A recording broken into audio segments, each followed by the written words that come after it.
আমি ইতিহাস এটা গঢ়িবলৈ গৈ আছো। আমাৰ কোচ ৰাভা জনগোষ্ঠীৰ ঐক্যবদ্ধভাৱে আজি যিটো মানে আমি নৃত্য কৰিবলৈ ওলাইছো, এইটো হৈছে পোন প্ৰথমবাৰ হিচাপে আমি উদ্যোক্তা গ্ৰহণ কৰিছো। আৰু এই উদ্যোক্তাটো গ্ৰহণ কৰিছে কোকৰাঝাৰ জিলা ঋষি জগত শিৱ সনাতন ধৰ্ম কমিটি আৰু মিচিক ৰুমচুম আছে আৰু বন্তি মিচাল ৰুমচুম আছে। সেই চাৰিটা সংগঠন মিলি আমি অৰ্গেনাইজ কৰি আছো। আজি ইয়াত প্ৰায় 1000 জন মহিলাসকলে নৃত্য প্ৰদৰ্শন কৰিব। আৰু এই নৃত্যটো আমাৰ ধৰ্মৰ লগত বা আমাৰ ধৰ্ম যিটো ঋষি জগত শিৱ সনাতন ধৰ্ম, সেই ধৰ্মটো হৈছে সংস্কৃতি ৰক্ষা কৰাৰ কাৰণে এই ধৰ্মটো উদ্যোক্তা গ্ৰহণ কৰি আহিছে সেই প্ৰাচীন কালৰ পৰা। আৰু আমাৰ ঋষি জগত শিৱ সনাতন ধৰ্ম 100 বছৰ পাৰ হৈ গ'ল। 100 বছৰ পাৰ হোৱাৰ পিছত আমি তেনেকৈ বিশেষ ধৰণৰ তেনেকুৱা সংস্কৃতি জাগৰণ অনাৰ কাৰণে আমি কাম কৰিব পৰা নাছিলোঁ। কিন্তু এইবেলি আমি উদ্যোক্তা গ্ৰহণ কৰিছোঁ যাতে আমাৰ কোচ ৰাভা সমাজৰ মাজত সংস্কৃতি জাগৰণ হয়। আমাৰ যিটো হেৰাই যোৱা যিটো সংস্কৃতি, এইটো যদি আমি পুনৰাই যদি আমি উদ্ধাৰ কৰিব পাৰোঁ, তেতিয়াহ'লে আমাৰ সেই যিটো আমাৰ ধৰ্ম, সেই ধৰ্মৰ মূল যিটো কাম, এইবোৰ আমি সফল হোৱা বুলি ভাবিম।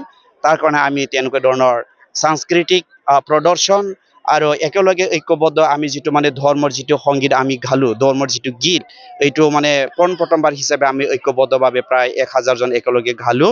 এইটো আমাৰ ধৰ্মৰ কাৰণে সফলতা বুলি আমি ক'ব পাৰোঁ। কিমান ডিষ্ট্ৰিক্টৰ পৰা আহিছে?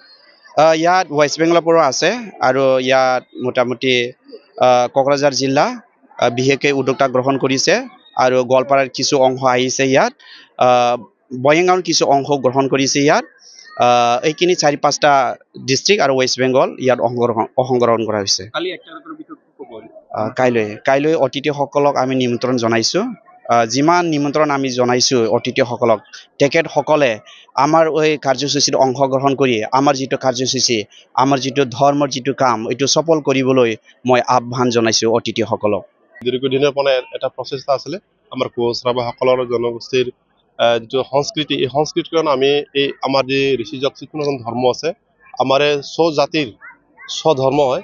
গতিকে আমি স্বজাতিৰ স্বধৰ্ম হ'লে আমি নিজৰ জাতিৰ সংস্কৃতি আমি জীয়াই ৰাখিব লাগিব। গতিকে আমি এই প্ৰচেষ্টাৰে আজি আমি এই 28তম বাৰ্ষিক পূৰ্ণ উপলক্ষে আমি এই 31 জানুৱাৰীত আমি এইখন সংস্কৃতি অনুষ্ঠানটো আমি ৰাখিছোঁ। আৰু ইয়াত আমাৰ অসম ক্ষেত্ৰ প্ৰচাৰক বশিষ্ঠ ব্ৰজৰ বৰুৱা তেখেত উপস্থিত থাকে আৰু তেখেতে আমাক সুন্দৰকৈ এটা পৰিৱেশটো দি যায়। গতিকে আমি ধাৰা বশিষ্ঠ ব্ৰজৰ বৰুৱাক ধন্যবাদ জ্ঞাপন কৰিছোঁ। আৰু আমি এই ধৰ্মৰ দ্বাৰাই আমাৰ নিজৰ সংস্কৃতি আৰু যিটো আমাৰ সংস্কৃতিবোৰ ৰাখি আৰু আমাৰ জাতিটো আমি একত্ৰিত কৰি ৰাখিব বিচাৰিছোঁ। গতিকে আমাৰ এই প্ৰচেষ্টা অটুট থাকিব, আমি কৰিয়েই থাকিম যিমানলৈকে আমি আছোঁ। ঋষি জগত শিৱ সনাতন ধৰ্ম যুগ যুগলৈকে থাকিব। এইখিনিকে মই ধন্যবাদ।